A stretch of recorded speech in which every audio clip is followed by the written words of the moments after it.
Episode 12। सुबह की चाय ईरा के सामने थी, पर हाथ अब तक कब तक नहीं पहुंचा था। उसकी आंखें बालकनी के उस कोने में टिकी थी जहां कल रात की हवा अब भी थमी हुई लग रही थी। उसका मन चुप नहीं था। हर सांस के साथ कोई सवाल फिर से सिर उठाने लगता था। क्या ये धोखा है, या फिर मैंने पहली बार अपने लिए कुछ चुना? उसने अपने गले पर हाथ फेरा जहां अमन के होंठों का एहसास अब भी बचा हुआ था। किचन की दीवार पर कबीर और ईरा की शादी की तस्वीर टंगी थी। दो मुस्कुराते चेहरे और बीच में एक ऐसा फासला जो अब किसी कैमरे में कैद नहीं हो सकता था। ईरा पास गई और तस्वीर को कुछ पल निहारती रही। फिर उसके होंठों से फुसफुसाहट निकली।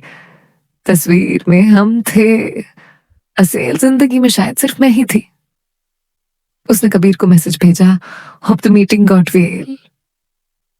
कुछ देर बाद जवाब आया, अब भी होटल में, will return by evening, busy. एक लाइन, कोई स्माइली नहीं, कोई सवाल नहीं। दोपहर को उसकी सहेली अनुष्का का फोन आया। कहाँ गायब हो? बस थक गई हूं, ईरा ने कहा। कभी कभी सोचती हूँ, अनुष्का बोली, तू बहुत चुपचाप सब सह लेती है, तू कब टूटेगी? ईरा कुछ पल चुप रही, फिर बोली, शायद जब मैं सच में खुद को छूने लगूंगी तब टूटने से ज्यादा जुड़ने लगेगी। अनुष्का को समझ नहीं आया, लेकिन ईरा की आंखों में पानी आ गया। शाम को वो लॉन में बैठी थी। पांव पर हल्की धूप थी, पर मन में कुछ भारी था।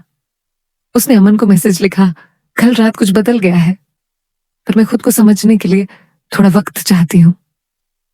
जवाब आया, ले लो, मैं यही हूं, जहां तुमने छोड़ा है वहीं खड़ा हूं। रात को बिस्तर पर लेटी ईरा ने छत को देखा। उसने खुद से एक वादा किया, मैं किसी को ठेस नहीं पहुंचाना चाहती, लेकिन अब खुद को मारते हुए भी नहीं जी सकती। उसकी उंगलियों अब भी अमन के छुए हिस्सों को याद कर रही थी, पर अब वो याद पछतावे जैसी नहीं थी, बल्कि एक ऐसी सांस जैसी थी जो बहुत वक्त बाद पूरी आई हो।